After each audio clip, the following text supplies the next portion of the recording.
What's up? Welcome back. Today we're in chapter 17 of Revelation, and the title of the text is The Woman and the Scarlet Beast, starting in verse 1.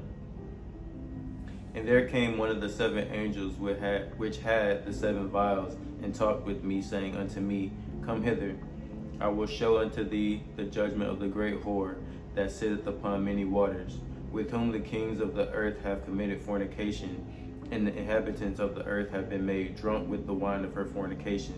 Verse 1 through 2. The great whore is Babylon the Great. The many waters in verse 15 are explained as peoples and multitudes and nations and tongues. Babylon has essentially the same relationship of fornication with the kings of the earth and the earth dwellers as Jezebel did with the sinners in church at Thyatira. So he carried me away in the spirit into the wilderness, and I saw a woman sit upon a scarlet-colored beast, full of names of blasphemy, having 7 heads and 10 horns.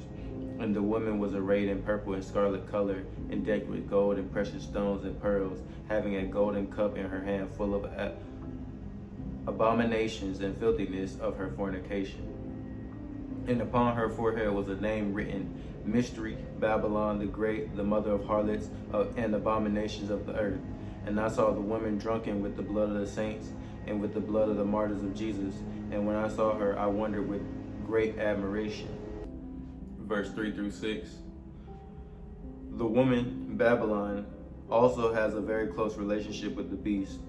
To the casual outward observer, Babylon has all the trappings of wealth and royalty, but in actuality, she is characterized by abominations and filthiness. The name on her forehead has to do with her being the source of harlotry, the mother of harlots, and moral abominations and killing throughout history. And the angel said unto me, Wherefore didst thou marvel? I will tell thee the mystery of the woman and of the beast that carrieth her, which have the 7 heads and 10 horns. The beast that thou sawest is not, and shall ascend out of the bottomless pit and go into perdition. And they that dwell on the earth shall wonder, whose name were not written in the book of life from the foundation of the world, when they behold the beast that was, and is not, and yet is. Verse 7 through 8. Another aspect of the mystery of the Babylon and the beast is their hold on the earth dwellers. It is because their names were not written in the book of life. And here is the mind which has wisdom. The 7 heads are 7 mountains on which the woman sitteth, and there are 7 kings. 5 are fallen, and 1 is, and the other is not yet come. And when he cometh, he must continue a short space. Verse 9 through 10. The 7 heads of the beast are 7 mountains. This seems to be a reference to Rome, which was known in antiquity as the city on 7 hills. The identity of the 7 kings is highly disputed. Some interpreters understand this to refer to 7 historic Roman emperors, but more hold that it refers to 7 successive world empires: Egypt, Assyria, Babylon, Medo-Persia, Greece, Rome, and yet a future empire. The phrase "a short space" will refer to the beast's unrivaled reign of 42 months. And the beast that was and is not, even he is the 8th and is of the 7, and goeth into perdition. Verse 11. The phrase that the beast is an 8th king, yet is of the 7, is difficult to interpret. The best explanation seems to be that even though the physical body remains the same, the beast is 2 different personalities at before and after points in his career. This dramatic change could happen either 1, when the beast initially comes to prominence by killing the 2 witnesses, or 2, after his resurrection from a presumed fatal wound. The beast goeth into perdition refers to eternal torment in the lake of fire.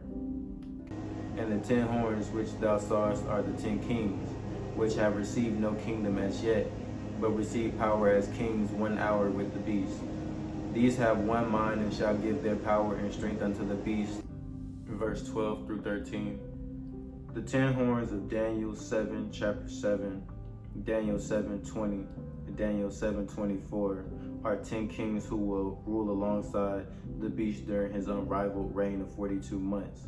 This period is referred to here as 1 hour, much as the tribulation period is called the hour of temptation. These shall make war with the Lamb, and the Lamb shall overcome them. For he is Lord of lords and King of kings, and they that are with him, are called and chosen and faithful. Verse 14. The battle here takes place at the second coming of Christ.